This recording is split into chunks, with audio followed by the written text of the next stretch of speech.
Kita sampai hari ini tidak bisa menemukan berkah yang diberikan Allah kepada kita. Akibatnya kita tidak menemukan makna hidup. Cuma dua dalam hidup ini, temukan berkah dan temukan makna. Berkah itu adalah sultan, kekuatan yang Allah berikan kepada kita, kekuatan positif yang Allah berikan kepada kita. Kalau kita sudah menemukan itu, kita akan menemukan berkah hidup. Dan ketika kita sudah menemukan berkah hidup, kita akan bisa membagikan berkah itu pada orang yang membutuhkannya. Disitulah kita baru menemukan makna hidup. Jadi hidup itu baru bermakna kalau kita berarti bagi orang banyak.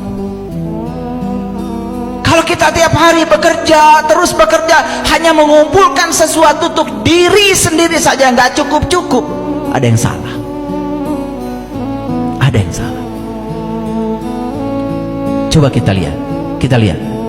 Semua makhluk di semesta ini diciptakan tidak untuk dirinya, tetapi untuk sesama.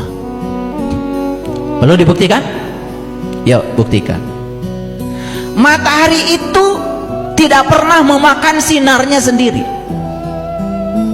Semua sinarnya diarahkan kepada mereka yang membutuhkannya.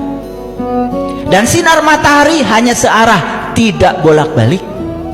Dan matahari tidak pernah menikmati sinarnya sendiri. Semua sinarnya diberikan kepada semesta. Itu sudah hukum alam.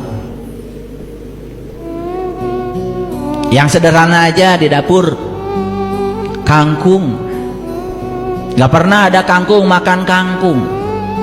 Kangkung mempersembahkan dirinya buat semesta. Siapa yang makan kangkung? Betul? Itu yang membuat kita buta selama ini. Padahal begitu banyak tanda-tanda Allah. Oh, ternyata pohon pisang menyumbangkan pisang, pohon duren menyumbangkan duren, sungai menyumbangkan air, pohon rambutan menyumbangkan rambutan, pohon pete menyumbangkan pete. Dan tidak ada satu pohon pun yang memakan buahnya sendiri. Pertanyaan, apakah itu hukum alam?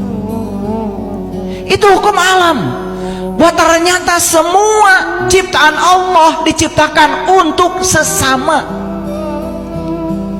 Hanya manusia yang tidak begitu. Tapi lucunya manusia menganggap dirinya makhluk paling mulia.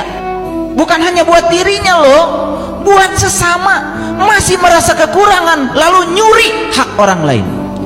Bukan memberi kepada sesama, malah mencuri yang punya sesama.